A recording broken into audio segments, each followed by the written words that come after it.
You are looking at Julian's pronunciation guide, where we look at how to pronounce better some of the most mispronounced words in the world, like this other curious word. But how do you say what you're looking for today? Let's learn once and for all how to pronounce this word correctly and clarify the pronunciation, or should I say pronunciations. If you want to learn more pronunciations that have differences between British English and American English, stay tuned, I've got more videos you'll want to listen to. Inclusivity, that's British English pronunciation.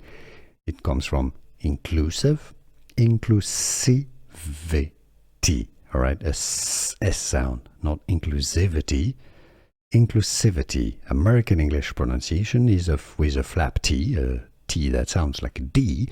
The Americans usually say it as inclusivity, inclusivity, or inclusivity. English pronunciation, and now you know.